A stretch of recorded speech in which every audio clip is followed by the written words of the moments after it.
this is one of those unsolved mysteries that God actually explains. It's not something he wants us to wonder about or worry about. In fact, it's something that he absolutely wants us to know. The question is, why does God let bad things happen to the people he loves? And we find the answer in the book of James. He says, "Count it all joy, my brothers, when you meet trials of various kinds." Now stop. I mean, what's he thinking? Consider it joy when you go through bad times? That's just crazy. Trials and joy do not go together. Trials and joy are incompatible. And this letter may be 2,000 years old, but James and his readers struggled with the same thoughts that we have whenever we go through rough times. God, what's going on? God, I thought you were a good God, and I prayed about this every day, but it just seems like my prayers are bouncing off the ceiling. It doesn't even feel like you're hearing what I'm saying. Are you even there? And these hurting people, they're just like us, they just don't understand why God is allowing these trials to come into their life. And James is saying, no, when you encounter any kind of trial, every kind of trial, you need to look at those trials different. You need to look at them from a whole different perspective. You need to consider your trials as an opportunity for experiencing joy. And that made about as much sense to them as it does to us. In fact, you might be sitting here this morning and you've heard these verses and you've read these verses maybe hundreds of times, and you're sitting here and you're thinking, yeah, but you don't know my story. And I know it says many kinds of trials, but I've got to be the exception, because I bet if James heard my story, he would say, oh man, you're going through that? That is the exception. I mean, you better come over here with me and sit in the exception section. I mean, that your story really is outside the parameters of what I'm talking about. But James is saying, no, when you find yourself in the middle of a mess, in the middle of a really hard time, then you're to think about that situation differently. You are to consider. That's a mental thing. Consider it joy. Think of it as joy. Not feel happy about it. Not feel joyful, but consider it. Think of it, let me put it this way, as a way that you might experience joy on a deeper level than you have ever experienced it before. Point being, if you think of your trial in a certain way, even in the life-crushing turmoil that trial has brought into your life, James says there can still be an undercurrent of joy that can carry you through. Joy comes from thinking about your trials in a certain way. Thinking about your trials, thinking through those trials to their logical conclusion, because behind every problem, there's a purpose. Behind every problem, God has a purpose. And joy is possible when you know and you understand, when you have the perspective that God has a good purpose that He's working in us, even if it doesn't feel like there's a good purpose in it. So what is it that God wants to do? Verse 3, here's what He wants to do. Verse 3, for you know that the testing of your faith produces steadfastness, endurance, perseverance. That word actually means to hyperstand. I like the word that I just created, standfastness. Standfastness. That's what it actually means if you take it from the Greek.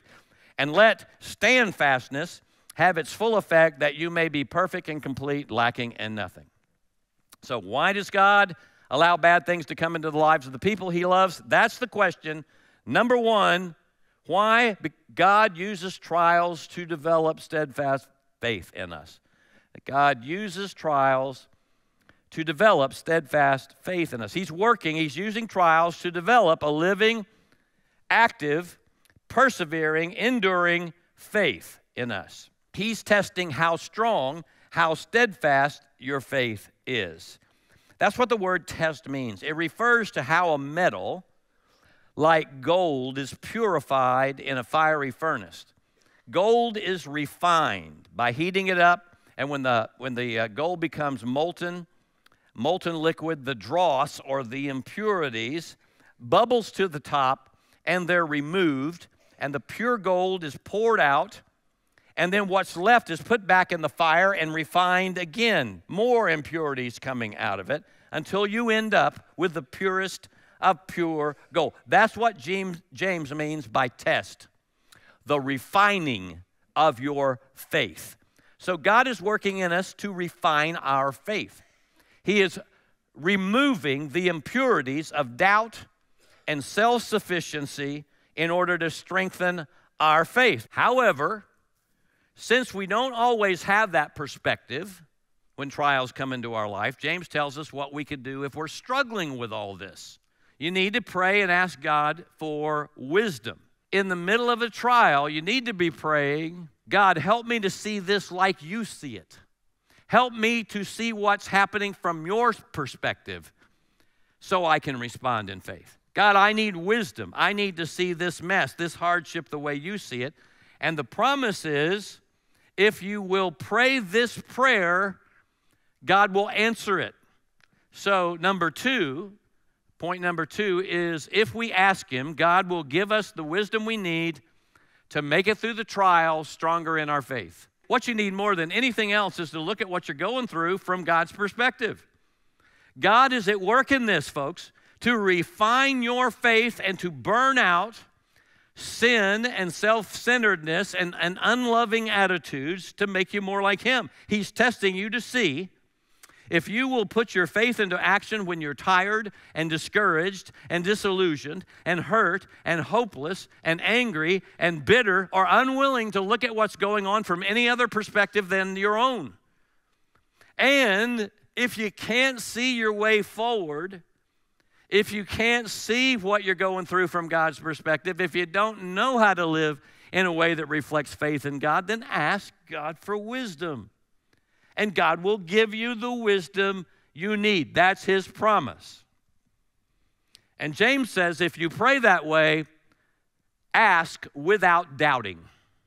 Now, that's what verses 6 through 8 are about. Believing that God is working to build your faith, believing that God is using trials in your life to make you more and more solid and secure and strong and resilient, making you more and more like Jesus. He says, do not doubt that. That's what God's doing. And he will give you the wisdom you need when you ask him. In other words, don't ask for wisdom and at the same time be playing he loves me not in your mind. Doubting is wavering faith. It's going back and forth like waves in the sea, going back and forth between what we say we believe about God and the voices in our head that's telling us it's all a lie. He wants you to have steadfast faith, not wavering faith. Now, let me put it this way. James is saying that believing prayer results in steadfast faith. Telling God you want to see things the way he sees them, telling God you want him to complete his work of refining your faith, telling God that by his grace, by his Spirit, you'll hold on to him no matter what, asking God for the wisdom to know how to put your faith into action. Now, let's camp on that a minute, just this whole idea about believing prayer. Let's come full circle. James began this whole passage by saying, consider it all joy. In other words, when trials and troubles and life-altering loss come into your life, consider it all joy because you know that God is at work in that trial and he's working to refine your faith and to strengthen your faith. He's working to take what you say you believe about God and push it way down into the core of your being so that it becomes the foundation of your entire life. And he says, when you can't see that, ask God to help you see it. Ask him for wisdom and pray, believing prayer, not doubting prayer. Now, here's where I'm going with all this. Your faith must be verbalized in order for joy to be realized. Your faith has to be verbalized before joy can be realized. In other words, you have to verbalize in prayer what you believe is true about God when, because of the trial, there's no visible evidence to support it. When your feelings don't feel it. You verbalize your faith. In faith, ask God for wisdom. By faith, affirm what you know is true about God. Do you see how all this ties with what James is saying, that it is possible to have this undercurrent of joy underneath not happy feelings, but this undercurrent of solid calm and peace, that God is in control, that God is wise, that God is love. You have to pray your faith. You put your faith into action by putting it into words. Affirm your faith. Pray your faith. Ask God for wisdom when your faith is shaky in order to experience this undergirding sense of joy in the midst of the terrible trials that come into your life. And I know. It's hard to understand. It's hard to understand that God loves us so much that he's willing to use hard and hurtful things to purge from us anything that distracts from confident trust in who he is and what he's already done for us on the cross. He loves us so much that he will allow those things to come into our lives. But he does it because he knows that ultimately that's the path to joy. God works to replace doubt with confidence. He works to replace self-sufficiency with total dependence on him, because he knows that that will bring about our highest joy. Now, let me tell you why I believe all this. You say, well, it's in the Bible. Isn't that enough? Yes, that's more than enough, but I'm going to tell you why I believe it anyway. Because you see, when I'm going through a trial, I'm just like you. I'm just like everybody else. Being a preacher doesn't mean I'm like super faith man or anything.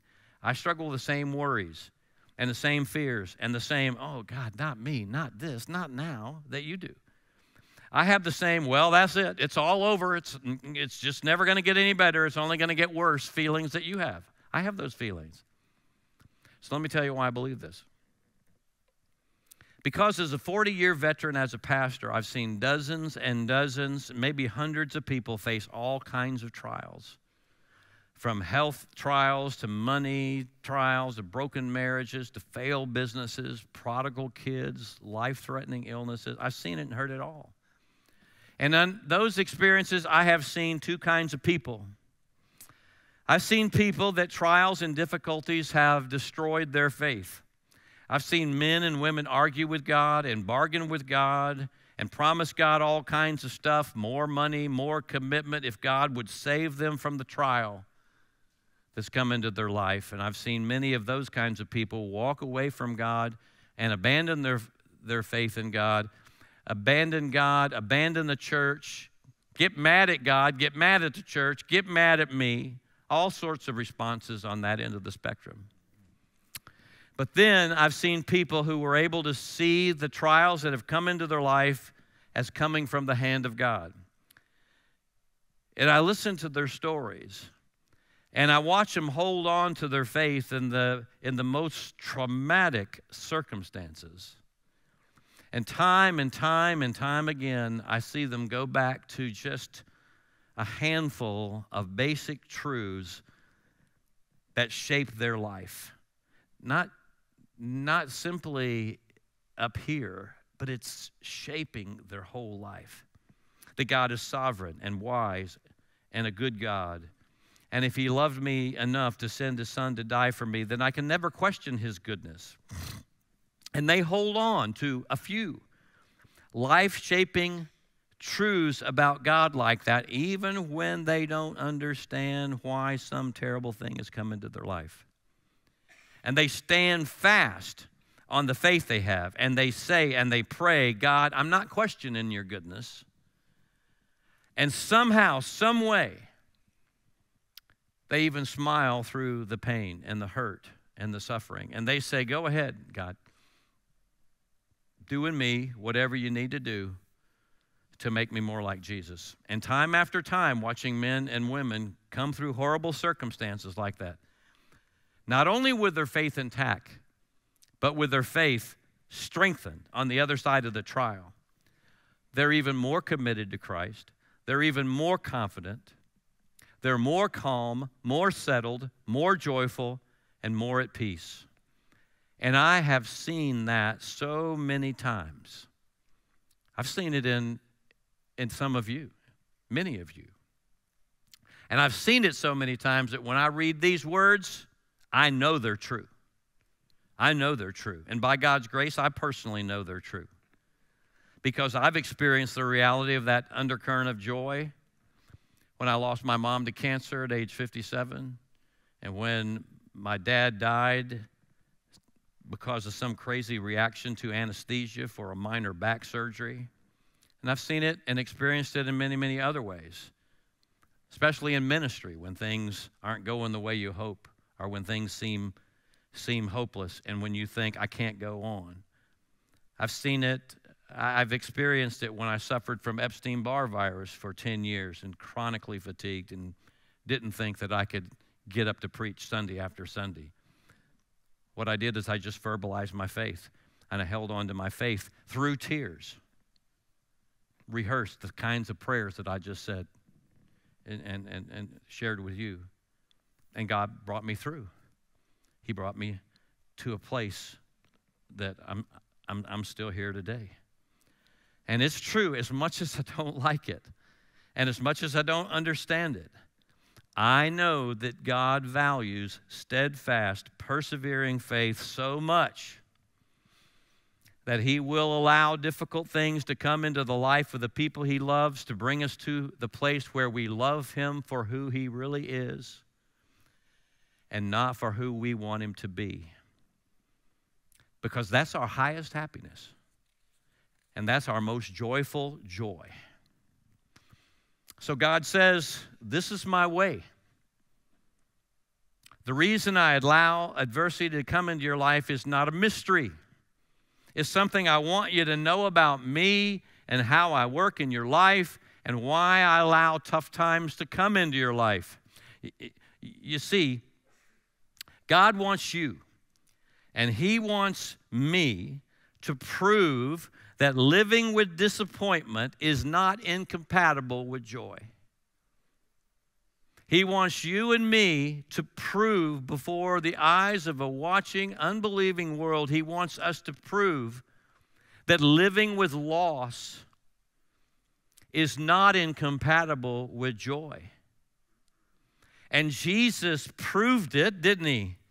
Because Hebrews tells us that He endured the suffering of the cross for the joy that was set before Him.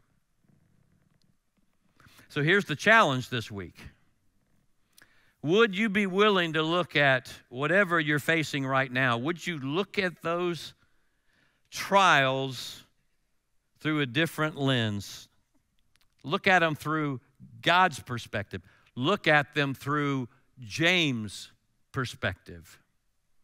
Instead of asking for a way out, and I'm not saying it's wrong to ask for a way out, but instead of asking, or to add to that prayer, like, God, if you choose not to get me out of this, God, would you grant me wisdom to see what's happening in my life the way you see it? And then, God, would you show me how to walk by faith in the midst of this trial? You pray, God, I pray that at the end of the day, my faith would not collapse under the weight of this pressure, but that I'd be stronger, that I'd be more committed, that I'd be more convinced, more faithful because of how you'll take me through all this. Oh, God, give me the wisdom that leads to an unwavering, stand firm kind of faith and a joy that passes all understanding. That's the way that you verbalize your faith and realize joy.